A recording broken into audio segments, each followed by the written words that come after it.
Hey guys, it's Tuesday afternoon and we have another Speedway chat show. Tonight we have Jason Crump. This is going to be an amazing show. This is a show that I've wanted to do from the very, very, very beginning. And tonight we got it happening. So Jason's in the background and we're going to start the show.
How's it going, guys? Hey Wilbur, how you going? Going great. Same old. What have you been up to? Anything exciting? Surfing. We got a little bit of a swell the last weekend, so we got a little bit of better surf and went practicing on Saturday to test some new things and felt great. Cool. Yeah. So you got the hard life in California where we're all here in the rain and the wind and the miserable weather. Oh, yeah. And I remember last week we talked about me going back to, the schools were going to open back up, but they canceled that on like Friday afternoon. They canceled it, and we're not going back to school until like next year in January. Happy days. Yeah, You're happy about that? I love it. Brilliant. So just want to say a massive thanks to Speculate to Accumulate for sponsoring the channel and helping us with a little bit of advertising spend. Also, the guys from Corporate Connections who sorted out the merchandise for the Speedway chat show. I've got some exciting news. I've got to speak to them tomorrow. And just from what we were saying last week about getting some random slogans and making Speedway great again and all that sort of stuff, I'm actually going to speak to them tomorrow about how easy that is to make. So we maybe do like a different t-shirt or a different hat once a month that has some Speedway related slogan on it, and people can buy that from off my website. So anyway, let's stop talking crap and get on the man that everybody wants to hear from. Do you want to give him an intro, Wilbur? The 3-time world champion, the Aussie favorite, Jason Crump. Here he is. Hey guys. Hi, Jace. Very well, Good. thank you. Cool. So what was it? 2012. You retired from racing and then decided to come back this year. How did that come about? You know, like I hear Seth was over here racing, so you came over with him, obviously. But what made you think after 8 years that now was the time to come back and race again?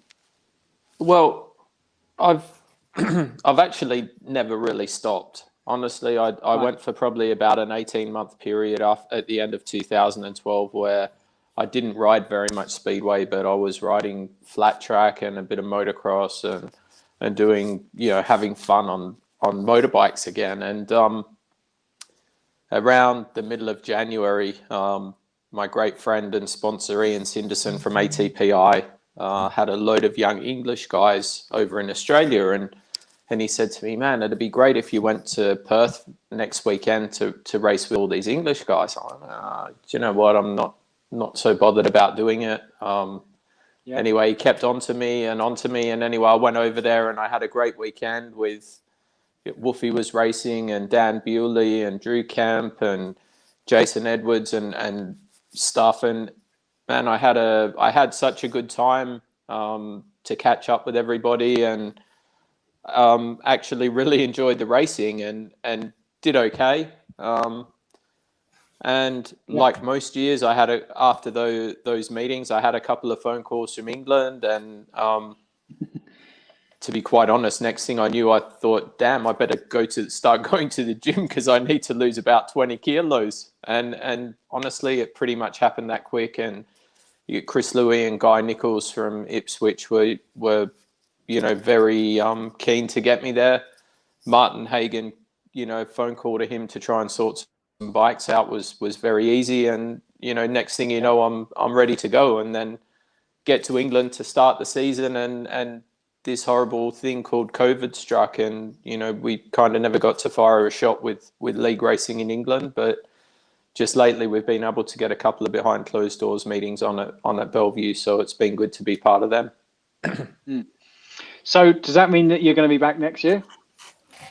Yeah, I absolutely plan to be. I think for me, it's a huge challenge. As Wilbur's dad, Greg, will testify. It's as you get older, certain things change with how you can do them, and he most certainly showed not just the speedway world, but the world of sport, that just because you're 45 or 48, you can still compete. I think some of us maybe when I look back at it, and I stopped riding when I turned just 37. Maybe I should have kept going for a few more years, but honestly, at that time, I had run out of the desire to race after doing it for 20 odd years, 4 or 5 days a week. And basically I didn't need to retire. I just needed a rest. I needed to take a year off, but as we all know, that's pretty hard. So in the end, I took 7-8 years off and decided I'll have another go. So maybe I'm a fool, but I really, have enjoyed the couple of meetings. That was going to be one of my so questions. That was going to be one of my questions. Do you think you retired too soon?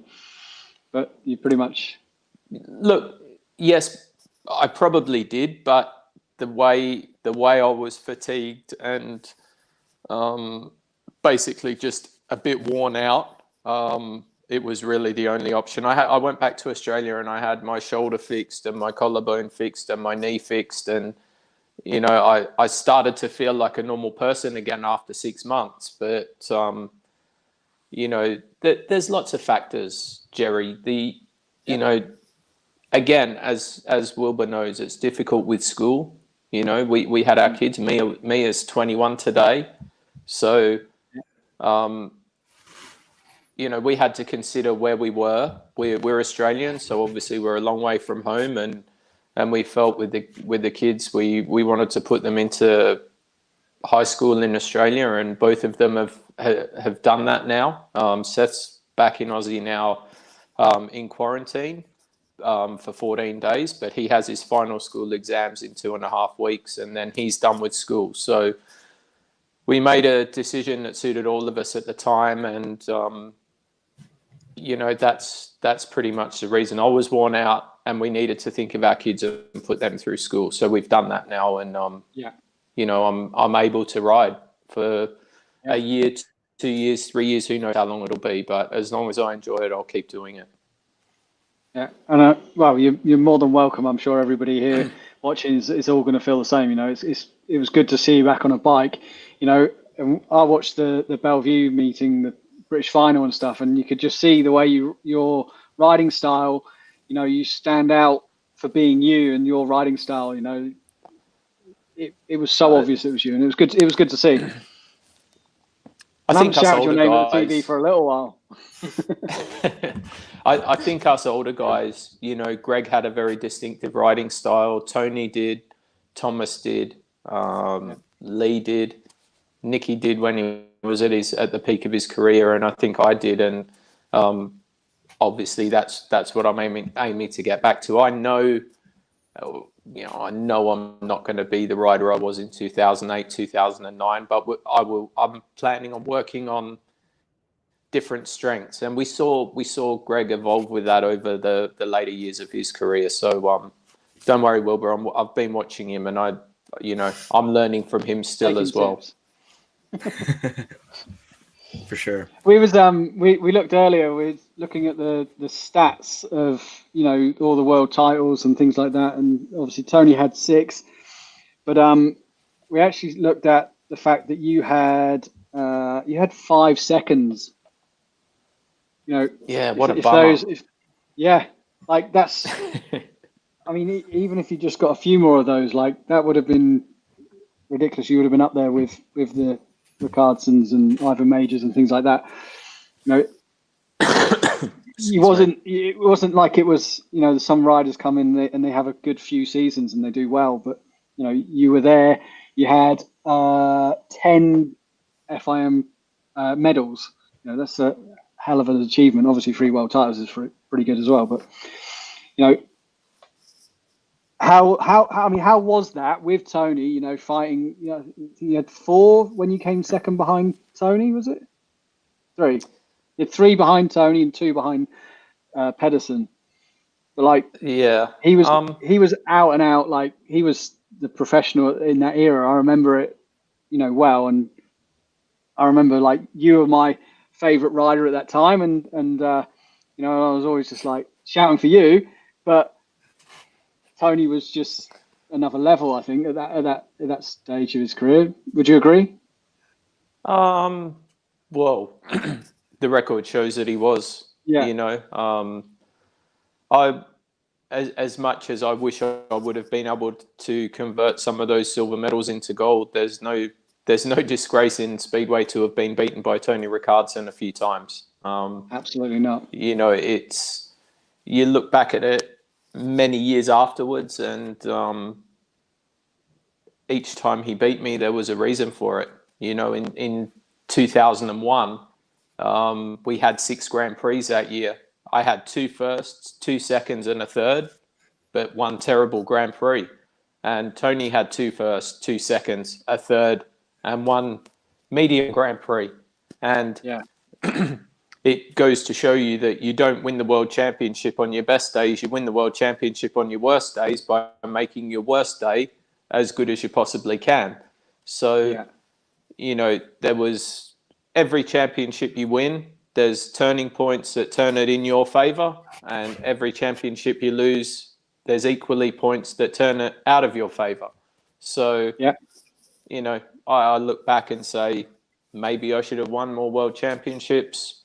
Maybe I shouldn't, who knows? But, I'm pretty satisfied with what I did in my career. And I think the consistency that I showed over a 10-year period from 2001 until the end of 2010 with 10 years straight in the top 3 was, that's something I'm very, very proud of. And it took a lot physically and mentally.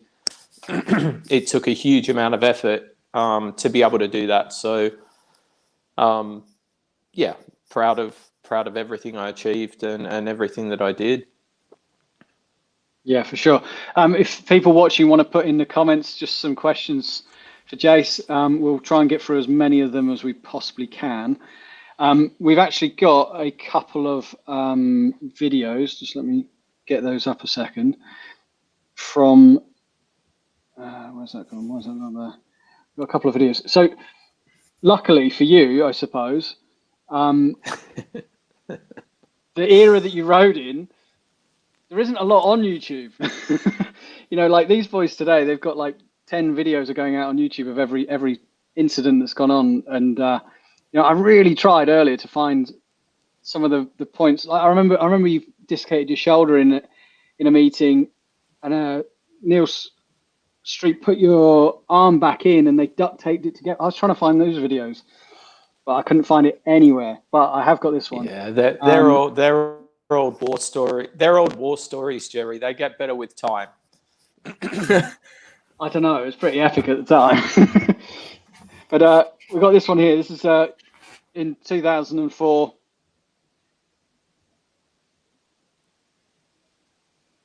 Gee, is this a final heat? This is so Crumpy's got to come second in this one, and Rooney Holter got disqualified at the beginning because of 2 minutes not being at the taping time. He messed around at the start for too long. Yeah, so this race was to decide the world championship in 2004. Yeah, okay, I know this one. So we're all ready to go, and he pulls back and does that. And he messed up. He couldn't count or whatever, or didn't know what the numbers meant. So he got excluded. So then you've only got to get a second here, and Was Holta in contention for the title at the time? No, not for the World Championship. It was down. It then was check down to this Tony out. and I already at that point. Oh Jesus! Yeah. Oh, and then he Sullivan takes it come out. down in the first corner. I actually think, Jerry, you missed the first staging of the race. Didn't Nicky, and Sullivan crash already in the first staging of that race? On this video, it didn't. We didn't have that.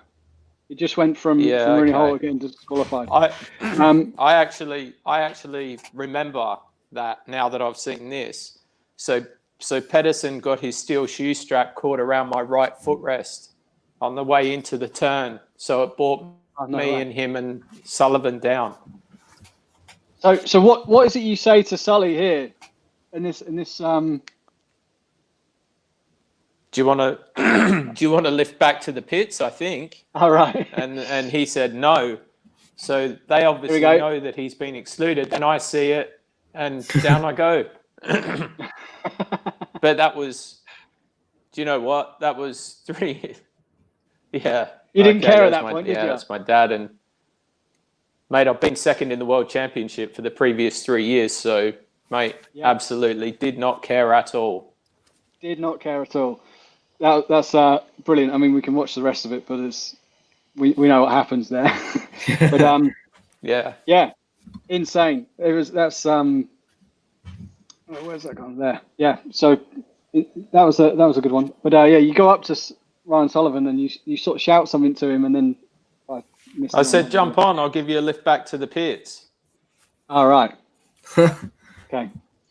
But speaking about like that, remember the time? I can actually just share my screen right here. It was in 2012, your last GP, and you already did your final race, and in the semifinal for Chris here, Chris goes into the turn, and it was all just a bunching, honestly, but takes Nicky down, and along goes Lynn with him. Yeah. And then after that, later Nicky and Holder get at it.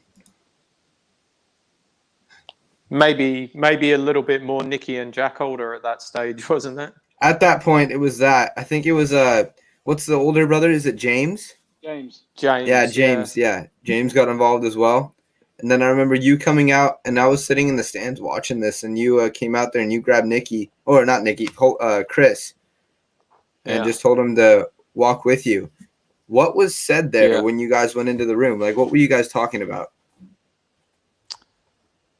At the end of the day, Wilbur, Chris was facing the most important race of his life, right? Mm-hmm. The race to put himself in the final, maybe alongside Nicky to win the World Championship. So we all know, and Nicky was a master at mind games. And he probably realized himself that that particular night, Chris is off gate 1. He probably realized that he didn't have the out and out track speed to beat Chris on the night. So he figured he'd play with his head. And it started up, it flared up. So I just took Chris away. I just said to him, you what did you do? You missed the start off gate 1. You couldn't miss the start really off gate 1 at Torren that particular night. And he said, man, I got to the start. I didn't know where to line up. I didn't know what to do. What do I do? And I said, you drop the clutch when the tapes go up. And he said, come on, where do I line up? And I said, mate, it's an ordinary race. Just go up to the line, pull in where you'd pull in. When the green light comes on, look at the tapes. And when the tapes move, drop the clutch, ride your bike. And ultimately, what do you do when you go to the starting line in a race? It's irrelevant if it's a race for the World Championship or you're racing for a can of beer in your uncle's backyard. You drop the clutch when the tapes go up, don't you? Exactly. Yeah. So under the pressure he was under and the stress and everything that had gone on in the previous 2 minutes, whatever it was, he just needed to get his focus back and remember ultimately drop the clutch when the tapes go up. It's what he did in the rerun, and he won the world championship. There's no magic. There's no secret. That's what I said to him. Drop the clutch when the tapes go up. Cool. We got really a cool. few questions from some other people from yesterday's post, and there's a guy here that's asking about Seth. Did you want him to follow in your footsteps and be a Speedway rider? You know, I'm happy that Seth's chosen to do what he wants to do, and you know, he enjoys his road racing, and he was, you know, a pretty late starter at 14. He didn't really race junior motorcycles at all, and you know, it's not for me to choose. It's Seth's life, and he needs to choose what he wants to do. So, like all your kids, you're proud of them, whatever they're doing, and you know, I'm very proud of him. He's had a good year, his first year racing in BSB, and he's ridden well. He's carried himself well on and off the track, and you know, I'm like I say, I'm really proud of him that he's choosing his own path and doing what he wants. Yeah. So how did that come about?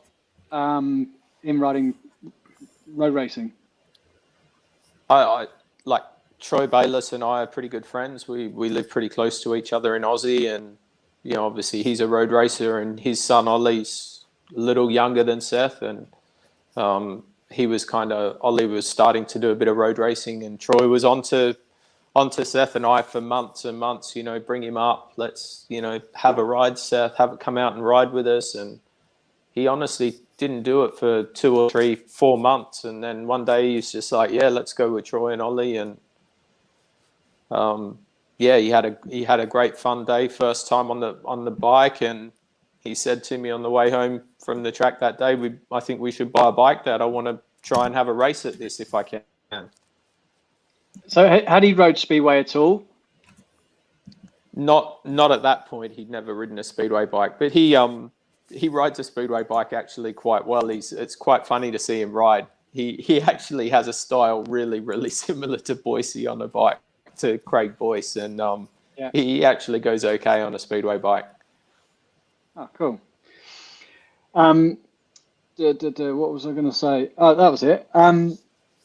So you also, like Troy Bayliss, I'd heard that about you. You was friends with him, but you're also friends with Mark Webber.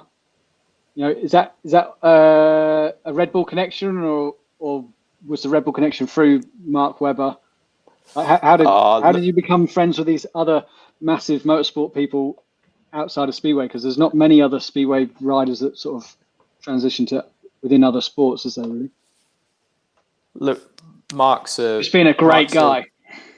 Yeah, of course. No, look, Mark's a motorsport fan. He loves all sorts of motorsport, and I guess at the time, you know, around 2005, 2006, he was driving for Williams, and it was quite close to Reading Speedway, and I'm not 100% sure how it happened, but he ended up deciding he wanted to come to the 2006 Speedway World Cup, which was at Reading, and we just kind of struck up a friendship there and stayed in touch, and you know, had caught up. He was one side of Milton Keynes, and we were just out of Northampton, so we weren't so far apart. And it's, you know, Mark and Anne are personal friends of ours now, and you know, hopefully will be for the rest of our lives. We enjoy each other's company, and you know, he's a great guy, great people actually, and Anne's a lovely lady as well. Yeah, 'cause isn't his wife the Speedway fan out of the two of them? Is that right? I think Anne was. She loved the Speedway all the way along, and all the way through it. And I think as he's got to know and understand more about the sport, then I'm pretty sure he's a pretty big fan of Speedway as well now. Yeah. Okay. Cool. Really fast before we switch to the subject. Go. So we've with my dad now, he's trying to push me into the right directions as much as he can, with sponsorships and Redline Oil and Monster Energy and stuff like that. We're trying to, pursue that, sponsorship into the future for me. Are you trying to put Seth into contact with some of your older sponsors through that way, or people that helped you get up into the level you were at your very top? Yeah, the same like you guys. I have relationships with certain companies that have been long-standing associations, and you become, I think with some companies you become more than just an athlete or a racer, that you develop a personal relationship with them, and a few different people, like ATPI, Ian, we do business together, but at the end of it, we're mostly good friends now. So he's been happy to back Seth, and the help he gives with my racing and Seth's racing's huge. So yeah, you do try and keep in touch with that. Another company, a company you guys deal with, Domino from Italy, they make a small amount of products for speedway racing, but they make a huge amount for road racing. So again, Mr. Bertini from Domino's been a huge help this year, and Aurelio from Regina, and different. Yes, we're trying to do that, Wilbur, and keep the association with the companies that we can going. That's awesome. So, do you have any advice for Wilbur in the sense of, your dad was a successful speedway rider, and then you had to come up in your dad's shadow, maybe? Is there any advice you could give Wilbur for that? Because I'm sure you got treated very differently to somebody who was a completely unknown, because obviously you was around your dad, and Wilbur's going to have the same. His riding is obviously going to do a lot of the talking, but okay, let's say another way. Was that a hindrance or a help for you in your career, do you think, Jace? In the very early days, it was a huge help, and it will be a huge help for Wilbur as well. You have the people that care for you the most, which is always your family. When they have a knowledge of what you're going into, it can give you such a good start. Unfortunately, the only way you can back that start up is by going out and getting the results. So as much as the family around me, and I was very fortunate with my parents and my grandfather and everybody who was involved in Speedway, it can get you the start. It can help you to get the start.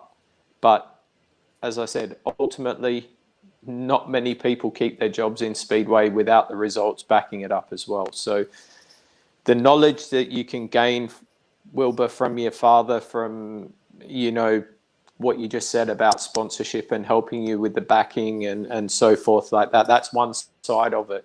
But what you gain from his knowledge of equipment and how you need to be prepared, like for example, you wouldn't even, there's things that you would do because you've seen your dad do them for so long that younger riders or other riders that aren't brought up in that environment, they don't even know, so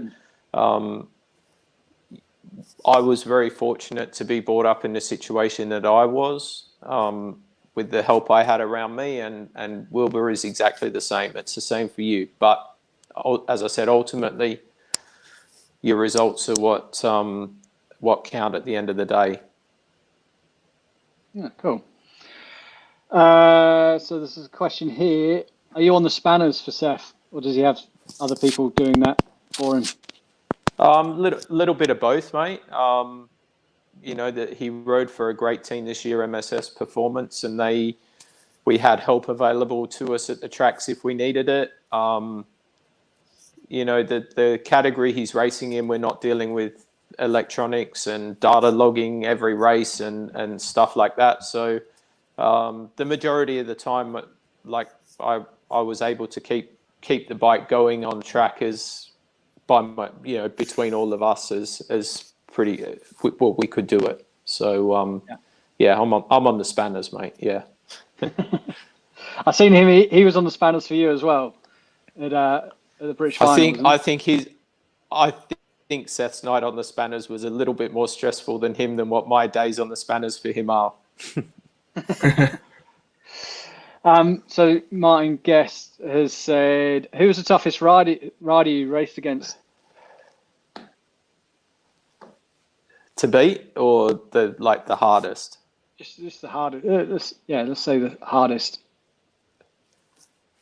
Man, for me to single, I had huge rivalries with many people, and they were for world championships. So to be able to say Tony Rickardson was harder to race against than Greg Hancock or Thomas Golub or Nicky Pedersen is not being respectful to any of them. So to be able to say that, I would never ever do it. I think I was very fortunate to race in an era of Speedway where we had a whole bunch of riders that could, kick the crap out of each other on many occasions on the track. And, apart from probably a few times,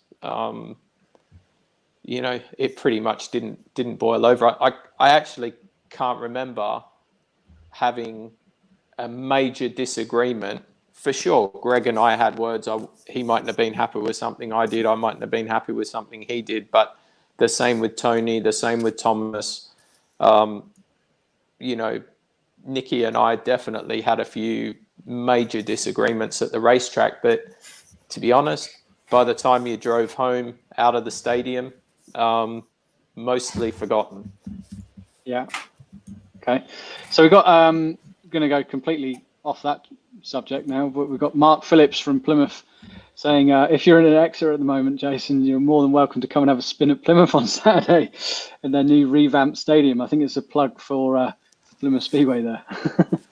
Yeah, I'm actually, we have some GB Academy stuff on this weekend up at Redcar, so I'm actually busy. I'm heading north in a day or two. Yeah. What else is there? Wilbur, you got anything? I think it's for you, how you were saying earlier that you got off the bike for 18 months. Was it hard for you to think about trying to get back into racing and think about how much the other riders have, developed in those 18 months or even the 8 years it did for you to come back into racing? Do you feel like you're like, you know what, I got this, I can go there and I can still beat him? Or was it more of a doubt, like you were saying all these things and then all of a sudden you get there and you're like, there's no way I can beat this guy? Was it like a hard mental game to play, or was it something that you felt comfortable with? It was definitely, the racing I've done in Australia, was at a different level than the racing here. So in Australia, I'm under no pressure or no stress when I go to a meeting. You roll up and you get your bike out and you go and have a ride and pack up and go home at the end of it. It's no problem. If I'm honest, I was probably more nervous for the first meeting I rode at Bellevue, the challenge match, the first one, than I had been trying to win a world championship. No way. You don't, when you haven't raced against professionals for a long period of time, of course there's doubt in your mind, and am I able to go fast enough? Am I able to drop the clutch fast enough? All these things come into your mind. But, the first few races there, I was too nervous to do anything very, very good on the bike at all. So I'm happy I did that meeting. I got that out of my system. And, by the time I was ready for the British final, I most definitely didn't go there with the attitude that I was going to win it, which would have been my attitude 10, 15 years ago. But I did go there with some expectations of my own, and I thought I did okay. I had it's something there was probably half a dozen people around the place that knew what had happened to me. I had a big motocross crash in June and fractured my pelvis in 4 places and broke my wrist in 8 or 9 places. So it's been a race against time to get fit, even to do these few meetings that I'm doing now. So I think when when all things are considered, and I know that I'm definitely not 100% fit at the moment. My fitness can improve, so my riding will improve, and my reactions will become hopefully a little better. And as you can both see, I wear glasses now, and I race with glasses, and you know, I'm hoping that I'm going to be good enough to do a decent job in the British League next year. Anyway, that's what my aim is. I'm not interested to race in Polish League or any of these other places. I want to see what I can do in Britain and hopefully enjoy some Speedway again. Cool. So we've got on here, was it important to have your grandfather in the pits at every Grand Prix? Well, my grandfather and father weren't in the pits with me at every Grand Prix. They were at a lot of them. But, you know, yeah, in the early days, of course it was. Toward, you know, once you're established and you develop your own personality and you're comfortable with the whole environment, then of course you still need supportive people around you, but it didn't necessarily have to be them. I heard before that your granddad never used to fly, so he used to get the train back to England after a Grand Prix. Is that right? I'm saying he used to turn up at Newport. I'm not too sure about that, but you know, he used to.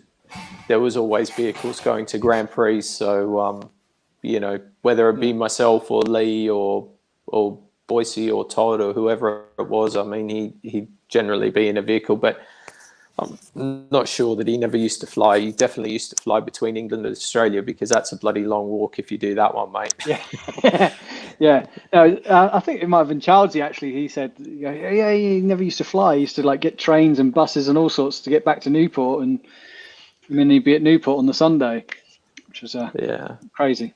But have you ever told the story, Jerry, of how we first met? How did we first meet? I know what story you're going to tell. Uh-oh. But I think how did we first meet? You came to a training school, didn't you? Yeah, I did. Yeah. You came to a training school at Newport. No, didn't you do one at Newport beforehand? No, I did one in Kings Lynn. But didn't we meet at one at Newport, and then like a couple of weeks later at another one at Kings Lynn, and you blew your bike up, and I said, come back to my house, I'll give you some parts and get you going? Yeah, so the second one was at Kings Lynn, and I drove 7.5 hours to get there, and I blew my bike up on the stand, and you actually said to me, you went, here, use my bike, and I said, I'd love to, but I can't afford it if I break it. So I didn't do it. Yeah, but then you was gonna sort me out with a piston or something, and then you turned up at Newport 2 weeks later and you forgot it. Oh, okay. There was something wrong with the piston or something. Yeah. That was a good story. But didn't you? What had happened? You hit the fence and you went infield, and your mum was on the inside of the track taking photos, and you ran over her. Yeah. That's the story I thought you was going to say. Yeah. I knew you was going to bring that one up. Oh man, his mum's trying to help him by taking photos of him when he's starting to ride. So she stands on the inside of the track, take the photo. He nails her. How did you end up there? So I actually came off the bike nowhere near where my mum was. So I was in bends 3 and 4, and I don't really remember what happened, but it picked up in the middle of the bend, and I went between, there was a guy, Pete Deering and Bernard Ford, and I went through the two of them on the back wheel, and I got the front wheel down, and then there was this like flower trough that was by the start line, and I hit that, which then launched the bike in the air, and I thought, this ain't going very well. So you were trying to ride motocross on a speeder bike. Yeah, so when the bike landed, I let go of the handlebars, and I'm sliding along on my side, and the bike's going like this. And my mum it was a long time ago, so there's no like digital screens on the back of a camera. So she's like this for the camera, and she goes, "Where the fucking hell?" And then the bike hit her.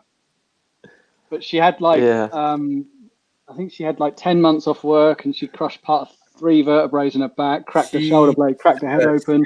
Christ. Yeah, I genuinely thought I killed her, and so did everybody else that was there. She didn't move. She did nothing. I run over to her. I was like, had bawling my eyes out, thinking that she wasn't alive. And yeah, she come round. Oh my God. She's like, "Are you all That right? is.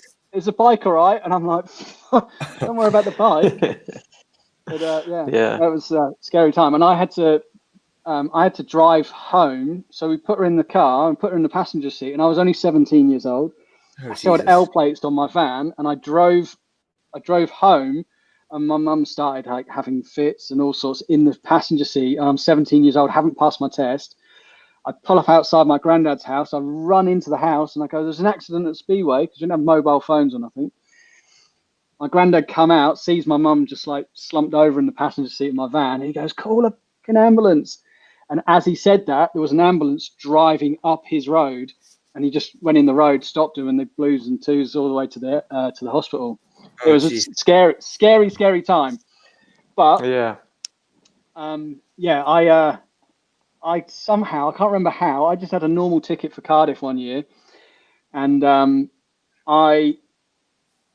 like I said, I don't know how, I can't remember how exactly I did it, but I blagged my way into the pits, and I've got into the pits, and I'm walking down, and I'd met Jason a few times through like training schools and things like that, and as I'm proud as punch, I'm like, "Yeah, I got into the pits at the Cardiff and this, that, and the other," and he turns around and goes, "Yeah, are you still running your mum down?" And I'm like, "Oh no."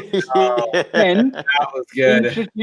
he introduced me to people like your dad as well, going, "Oh yeah, he run his mum over," and I'm like, "Oh." Imagine, I thought I was yeah. quite cool. I was just like, "Just get me out of here now."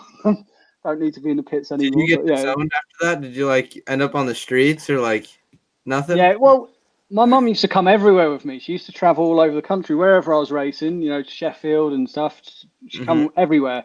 And obviously, when that happened, it stopped pretty Yeah. rapidly. So then I was going away on my own all the time. It was not quite the same. But yeah, that story gets brought up quite a bit. But, I remember those times well, Jerry.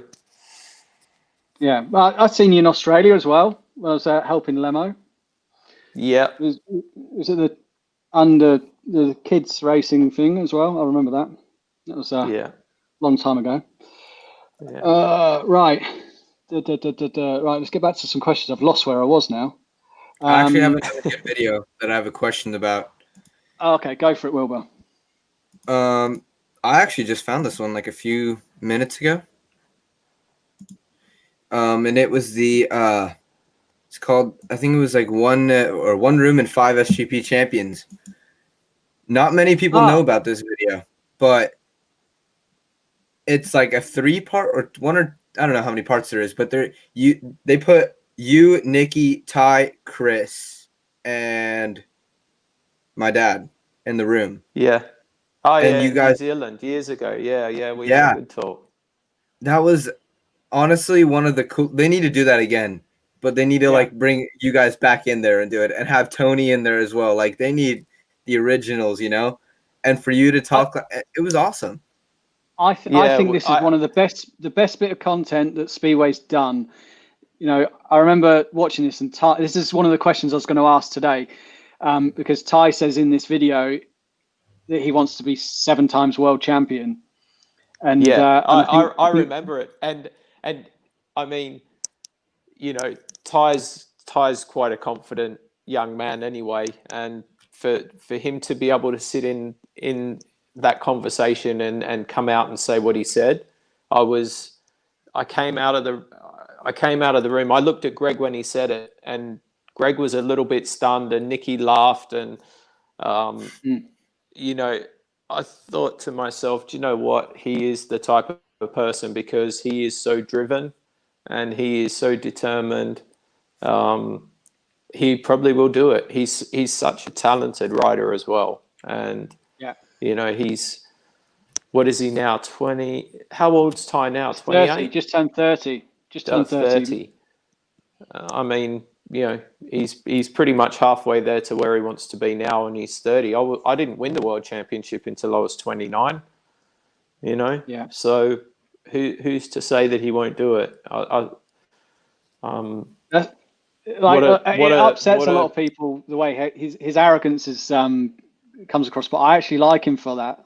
Yeah. I can agree with you, I Jerry, don't. because you go ahead. Yeah, is it arrogance, or there's a difference between being arrogant and being confident and knowing what you Yeah, want to achieve. And yeah, for sure. I wouldn't put Ty down as an arrogant person. I would say Ty is a confident young man. I would say he's a driven young man and he knows what he wants to achieve. So to me, Yeah, if he's 15 years old and he hasn't raced in a Speedway Grand Prix and he's going to sit down and tell everybody that he's wants to be 7-time world champion, you go, yeah, there's a kid with big dreams, but he's a bit of an arrogant little bugger. Ty's already, I think he's world champion at that point, wasn't he? Mm-hmm. yeah. He was Yeah. fresh off a title, his first season in the GP, came out and did what he did, and then says that. I wouldn't doubt it in my mind, because I mean, who there's not many riders that's gone into the series and then dominated that whole series. I mean, he did great his first season, and then wins that. Yeah, and then no, like that. his first season His was season wasn't great, 2010. was it? Yeah, he right, came in. yeah, that is true. Yeah, and then he came That was back his in. first season back in. Yeah. I keep forgetting. What, didn't he come in as like a wild card or something like that? Yeah, I think he came in as a 2010? wild card when somebody pulled out, and he clearly he clearly wasn't ready for Grand Prix level Speedway at that time. He just lost his dad, and the whole world was turned upside down for him. So Yeah, and he was talking about hanging up he the steel shoe. Yeah, his dad wouldn't have wanted that, would he? No. Rob was a Speedway. Yeah, he lived for his Speedway and he lived for his family, and I'm sure his wish would not have been for Ty to hang up his steel shoe. And I think that the way Ty's gone about his business and the way he's achieved what he's achieved already, he's got a young family and he's a settled man. He's done everything and more that his parents could have ever wished for, and he's done it he's done it in his own way, and I'm really happy for him. I enjoy Ty's company. I enjoy talking to him, and I have a huge amount of respect for what he does on and off the bike. Yeah, I like Ty. I like the way he is. Even if it's like a psychological thing that he's doing to mess with the other riders, I think he's brilliant. But, so we got one here from Dewey Hare saying, "Have you ever had a go at road racing yourself, Jace?" Yeah, I have. I'm absolutely rubbish. No, absolutely rubbish, mate. Probably embarrassed myself when I get on a road racing bike. Mind you, Seth did think it was funny because we had some new bikes in Aussie last year, and he gave me the job of running the new bikes in because he said I couldn't go fast enough to damage the engine. So yeah, Dewey, I do ride a bike sometimes, but mainly for the comedy and amusement of my son. Brilliant. Apparently, you said in the Speedway Star you would buy Kings Lynn Stadium. Just wondering why. It's the best track in the world, isn't it? It's probably one of my favorite tracks in the world, and if I could, I would. I think that I loved racing there. I loved going there as a racer, and we go there with the youth academy now and then when we can, and it's a great training track. And I'd say it to you right now, Wilbur. When you come to Europe and you want to go racing, in my opinion, there's probably not a better track in the world to go and spend 2-3 days a week at. And when you can make 4, 5, 6 perfect laps at Kings Lynn, then you know that you're ready to go and just about take on anybody. Yeah, and I remember. Go ahead. No, I was going to say about Kings Lynn. I've been to Kings Lynn 7 times, all of them to ride, and not once have I actually got out on the track. The closest I ever got was when I blew my bike up on the stand with you. Well, that's a bit of bad luck, but I think it's a fantastic place, and Buster's a pretty cool guy. I like talking to him. I like spending time with him, and we it's certainly good for the development of young riders. There's not so many tracks in the whole world now that have grip on them like Kings Lynn does, and there's nothing better on a speedway bike than having to get the chain guard dragging on the dirt on the way into the corner to try and get the bike around the corner. Yeah, for sure. And looking at it now, they had the Speedway World Cup there a few years ago. I think it was about 2014. Dad made a YouTube video of him walking around the pits, talking to some of the American guys that were there. And a lot of those American guys loved it because they came from riding small, rough, harder tracks where you need to turn hard and ride the tougher conditions on tougher nights. And they loved going there because it was a challenge for them. And it was a challenge for everyone else. So they had a little bit of an advantage. Yeah, I agree. And, like I said, you get Kings Lynn on a grippy night, there's not a faster, more fun track to ride in the world because you have to use every skill and every part of your riding technique has to get used to the maximum to get around that place fast and well. Agreed. Oh. That's a good bit of insight for any of the young riders. And we've got a question here. Which of your world titles is the hardest one to win? The first one. Yeah. It's easy. That's the first one is the hardest for anybody because, well, as far as I understand, because you always have those little doubts in the back of your mind, and until you have your hands on the trophy, you're never sure if you're going to get it. Here's another one from the current world champion. What's your thoughts on Bartosz Zmarzlik? What, Bartosz has sent you that question? No, it's about him. What do you think? Yeah, I was going to say, from the current world champion, you said. I was like, wow. Oh, no, sorry, not from the current. Yeah. Anyway, carry on. Again, it's a funny story with Bartosz because when he was born in 1995, 96 time, I was actually racing for Gorzów. And I don't remember him as a tiny little baby, but, from 2000, 2001, I remember seeing this little kid running around and, in the pits all the time and stickers and autographs and all that sort of stuff. And it was Bartosz. And, I've seen him come from riding his little junior bikes with the other boy, Adam. Oh, damn. I put a photo up the other day of them. Adam Cypher, is it? And Bartosz. They're riding their little junior speedway bikes around in Gorzów to seeing him now become the best rider in the world 2 years in a row. And I also have talk with Ty a little bit and talk with Bartosz a little bit, and to see those guys going at it the way they're going at it and racing each other with 150% commitment. I mean, some of those races that Ty and Bartosz have had with each other is, next level, isn't it? They're not crazy races, but they're so skillful with each other, and they leave just enough room, and sometimes they may touch each other a little, but it's a pleasure to watch. And Zmarzlik at the moment is, I think, the second half of 2020, he was probably, riding at the highest level you could ride at whilst being in control of what you're doing. I thought he was fantastic. And that's no discredit to Ty, because Ty took it to him. And, Ty didn't make a mistake in the final in Prague, and Bartosz just had that little tiny bit over him. But again, Ty will turn that around and use that as a positive in his build up for the World Championship next year. And he knows he just has to raise his game that little bit.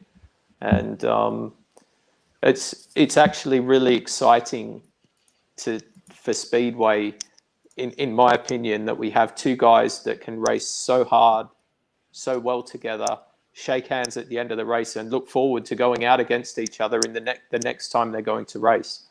Yeah. You know, I love seeing that. That's what sport's all about, not just Speedway, but all high level sport. Speaking about kids running around the pits and stuff like that, I just found this picture of Stefan Anderson's son, Elliot. We have Bill on the little scooter in the back there. You got Seth and me there, and we're all. I mean, that was every GP race, you know, every GP race in the parking lot. We'd even score some fans sometime, you know, to watch us.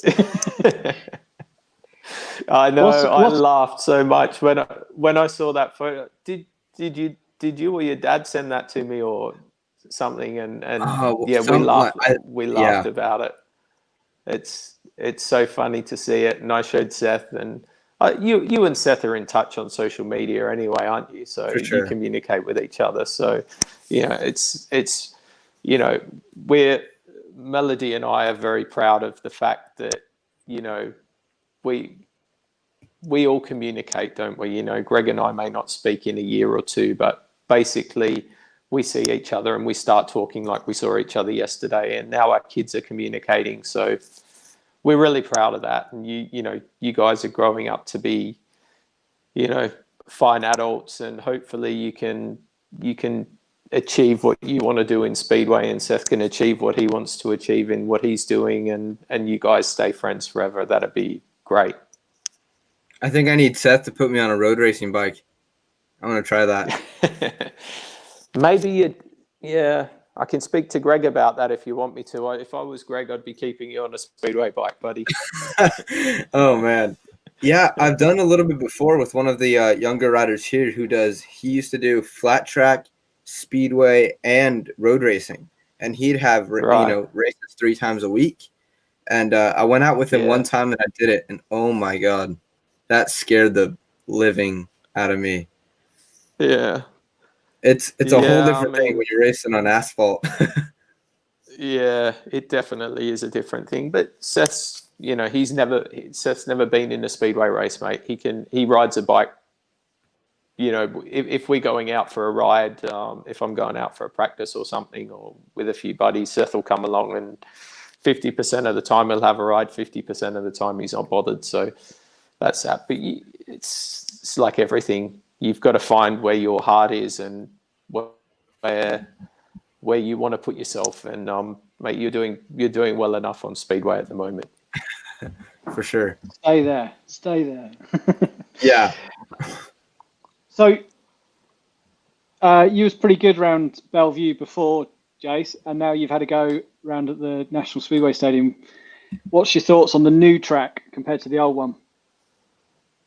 Well, mate, the only thing that you do the same is you go left at the end of the straights, really. The old place was like a battlefield, but I loved it. I basically could turn up to Bellevue on a Monday night, and I would just about guarantee you that 80% of the riders that I had to race against genuinely didn't want to be there after they looked at the track. And to me, to be honest, it didn't bother me. The more they disliked it, the more I liked it. And that was the attitude I had at that time. But, the National Speedway Stadium in Bellevue is, it's next level for British Speedway. And it's, it's based on what has been achieved in places like Gorzow and Torun with their new stadiums and the development work that's been done there. So every venue for Speedway has its rightful place, and the Greyhound Stadium, Kirky Lane, kept Speedway in Manchester for years and years when Hyde Road shut down. And I guess by the end of 2015, was it 14, 15? It had done its time, and the new stadium, still on Kirky Lane, just a little further along, has taken over from it, and it's a fine facility, and it's a credit to British Speedway, really. Yeah, I went there last season. It is pretty cool.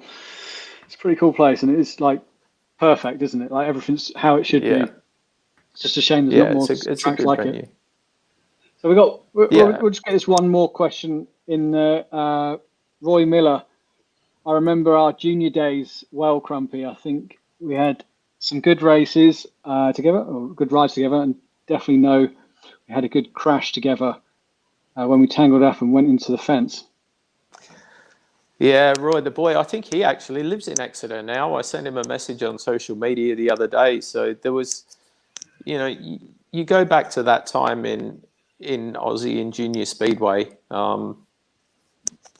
The junior speedway riders, it was a strong scene at that time, and Ryan Sullivan and myself have been we're racing against each other as 11, 12-year-olds all the way through to Grand Prix. I mean, he was in the race that before when he fell off, so you end up racing with these guys for a long time, and there was many riders. Like Lee was just finishing junior speedway when I went in. Lemo, Jason Lyons, so many of the Aussie guys that have been over here to have successful racing careers started off in junior speedway. So I have great memories of that time, and really enjoyed it. Royce just said he does live in Exeter now. Yeah, I thought so. Yeah. I remember when I was in Oz in 2005, I think it was, when I was at that junior meeting. The junior meetings were as good as the actual senior meetings. I remember there was a kid. I don't know what happened to him. There's a kid called Jason Norman, I think it was. Yeah, he won Jason. That.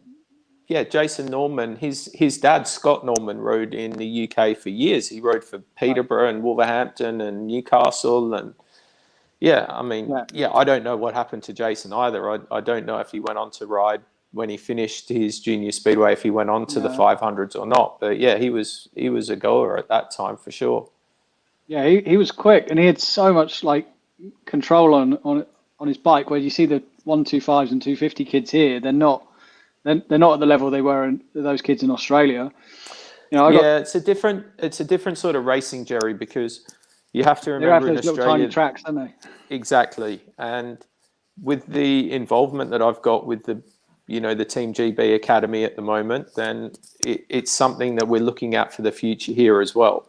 It's great that I was at the British Youth Championship at Bellevue on Saturday night, and let me tell you that the racing there between some of the young kids on the 125s, that the B and the A final from the 125s the other night, man, they were 4 wide, and it's a huge track for them. That's like putting speedway bikes out on long tracks, Theo Piper's son Stevie in the B group's final, man, he went down the outside on the back straight in a maneuver that, I was stood there and I'm thinking, man, this kid's got no room. He's keeping going. I'm looking at Theo in the pits going, he must be crapping himself. But he rode so good, and the race between Theo's older son Ace and I can't remember the boy's name. He won the A main. Was unbelievable. They must have passed each other in that race more times than Seiferdinov, Smarslik, and Old Mate in the race at Lesno the other night. So everything's relevant, and the racing up there the other night was absolutely great. I loved being there, and it was great to be a part of it, a small part of it. I'll tell you what, Neil Vatcher's doing a fantastic job with what he's doing with the youth speedway in this country. Yeah, we had them at Plymouth the other day. The youth boys are going quick, young lions. Yeah. So we've just gone over the hour. It's been amazing having you on, listening to your thoughts and stories and all the rest of it. And we look forward to seeing more of you next season when you come back. So when do you go back to Australia? In about 3 weeks, I think it is, man. Cool. Right. Well, we're going to sort of say see ya. If you stay in the background, we'll chat afterwards. It'll be 2 minutes. No worries. Take it easy, Wilbur. You too. Thanks everyone for watching. Cheers. So how good was that? That was awesome. That's awesome. I haven't spoken to Jason in a really long time, and it was awesome to hear everything that's been going on, especially that Seth's doing great now, and he's helping them out. It's awesome. Yeah, for sure. So next week's show, we have Phil Morris. Nice. Phil's coming on and talking about the Speedway of Nations, which is this weekend, and also the Grand Prix series, and we're going to ask him anything. So if you want to ask Phil anything about FIM and what's happening in the Grand Prix this year, get that in the comments. Tell us this week in the messages. Maybe we can get a show on before the Speedway of Nations to discuss that. Maybe. Yeah, maybe. For sure. Well, we'll have a chat about that, and we'll let you know if we're going to do a show before the weekend. But yeah, I think that's a wrap, isn't it, Wilbur? Real good. Right. Adios. See ya. Peace. Bye.